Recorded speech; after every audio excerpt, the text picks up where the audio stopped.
Édouard Philippe vient de nous l'annoncer. Une grosse tempête se dirige vers nous, tempête politique, économique, sociale, morale, culturelle. Une bonne grosse tempête, quoi, comme l'aiment les Bretons. Oui, mon cher Doudou, c'est une tempête qui arrive, mais nous l'avons annoncé depuis bien longtemps. Cela dit, il n'est jamais trop tard pour bien faire, donc bienvenue dans le club des gens réalistes. Merci, mon cher Doudou. Alors, faisons un petit retour en arrière, amusons-nous un peu, de temps en temps nous pouvons nous amuser, et faisons une petite rétrospective de quelques déclarations. En 2007, Fillon est nommé Premier ministre. Il indique immédiatement « La France est en faillite ».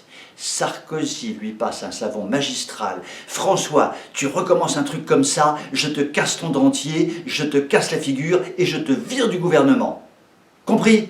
Eh bien, François Fillon a compris. Pendant 5 ans, il n'a plus rien dit et d'ailleurs, il n'a pas fait grand-chose.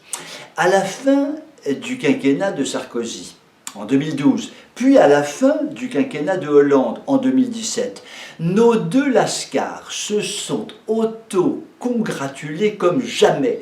Nous sommes des caïds, nous avons redressé la France, nous sommes des gens magnifiques, nous sommes des gens merveilleux.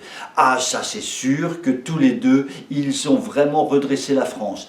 Quand on regarde à peu près tous les indicateurs de France et de Navarre, ils se sont tous magistralement détériorés pendant leur quinquennat. Ça les gars, c'est du bon boulot et vous avez raison de vous vanter de votre quinquennat. En réalité, les élites politico-économiques se fichent de la marche du monde comme de leur dernière culotte et se fichent de nous comme de leur dernière chemise. En réalité, les dirigeants politico-économiques se sont résolument tournés vers leurs propres intérêts et font fi de toutes les règles de base concernant la politique, l'économique, le social, le moral, le culturel. Je voudrais donner un seul exemple qui est assez intéressant. Il y a une règle économique très simple qui consiste à dire, lorsque la richesse nationale augmente, la fameuse production intérieure brute, la masse monétaire en circulation doit augmenter dans des mêmes proportions. Regardons les États-Unis. En 2010, le produit intérieur brut des États-Unis était de 15 000 milliards de dollars.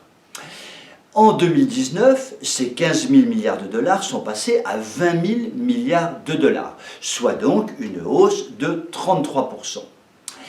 La masse monétaire de dollars en circulation en 2010 était d'environ 1000 milliards de dollars.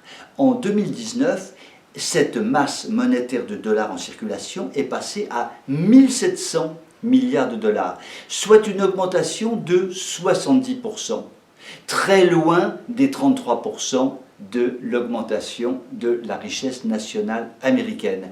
On voit bien que les règles économiques de base sont complètement mises de côté et cela vaut à peu près sur tous les sujets. Cela peut expliquer que la tempête qui arrive se préparait depuis déjà très longtemps, car lorsque l'on n'a plus de règles, il est logique que tout se dérègle.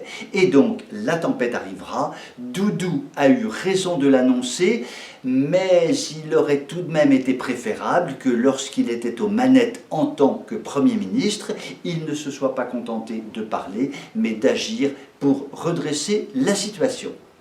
Sur ces très belles paroles, je vous souhaite une belle soirée et vous dis à demain.